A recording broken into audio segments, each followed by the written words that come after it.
اے نبی صلی اللہ علیہ وآلہ وسلم کہہ دو کہ میں تو اپنے پروردگار ہی کی عبادت کرتا ہوں اور کسی کو اس کا شریک نہیں بناتا۔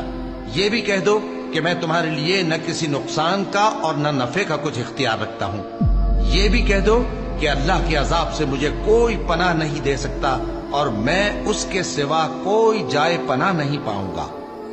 یوں نہیں، جب زمین کوٹ کوٹ کر برابر کر دی جائے گی اور تمہارا پروردگار جلوہ فرما ہوگا اور فرشتے قطار در قطار آ جائیں گے اور دوزخ اس دن سامنے لائی جائے گی، تو انسان اس دن سوچے گا، مگر اب سوچنے سے اسے فائدہ کہاں مل سکے گا؟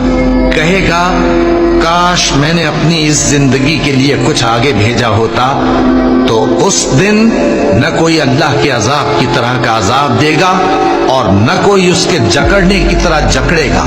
اور ہم نے تم کو 7 آیتیں جو نماز میں دہرا کر پڑھی جاتی ہیں، یعنی سورہ الحمد اور عظمت والا کلام عطا فرمایا ہے۔ ہم نے کفار کی کئی جماعتوں کو جن کو فوائد دنیاوی سے نوازا ہے، تم ان کی طرف رغبت سے آنکھ اٹھا کر نہ دیکھنا اور نہ ان کے حال پر رنج و غم کرنا اور مومنوں کے ساتھ تواضع سے پیش آنا۔ اللہ جس کا چاہتا ہے رزق فراخ کر دیتا ہے اور جس کا چاہتا ہے تنگ کر دیتا ہے، اور کافر لوگ دنیا کی زندگی پر خوش ہو رہے ہیں اور دنیا کی زندگی آخرت کے مقابلے میں بہت تھوڑا سامان ہے۔ اور کافر کہتے ہیں کہ اس پیغمبر پر اس کے پروردگار کی طرف سے کوئی نشانی کیوں نازل نہیں ہوئی؟ کہہ دو کہ اللہ جسے چاہتا ہے گمراہ کرتا ہے اور جو اس کی طرف رجوع ہوتا ہے اس کو اپنی طرف کا رستہ دکھاتا ہے۔ جو شخص رسول کی فرما برداری کرتا ہے تو بے شک اس نے اللہ کی فرما برداری کی، اور جو نافرمانی کرے تو اے پیغمبر تمہیں ہم نے ان کا نگہبان بنا کر نہیں بھیجا۔ اور یہ لوگ منہ سے تو کہتے ہیں کہ آپ کی فرما برداری دل سے منظور ہے، مگر جب تمہارے پاس سے چلے جاتے ہیں تو ان میں سے بعض لوگ رات کو تمہاری باتوں کے خلاف مشورے کرتے ہیں، اور جو مشورے یہ کرتے ہیں اللہ ان کو لکھ لیتا ہے۔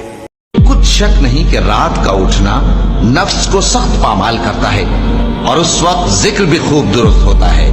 دن کے وقت تو تمہیں اور بہت سے شغل ہوتے ہیں، تو اپنے پروردگار کے نام کا ذکر کرو اور ہر طرف سے بے تعلق ہو کر اسی کی طرف متوجہ ہو جاؤ۔ وہی مشرق اور مغرب کا مالک ہے، اس کے سوا کوئی معبود نہیں، تو اسی کو اپنا کارساز بناؤ۔ اور جو دل آزار باتیں یہ لوگ کہتے ہیں ان کو سہتے رہو اور خوبصورتی سے ان سے کنارہ کش رہو، اور مجھے ان جھٹلانے والوں سے جو دولت مند ہیں سمجھ لینے دو اور ان کو تھوڑی سی مہلت دے دو۔ کچھ شک نہیں کہ ہمارے پاس بیڑیاں ہیں اور بڑی زبردست آگ ہے اور گلے میں اٹکنے والا کھانا ہے اور درد دینے والا عذاب ہے۔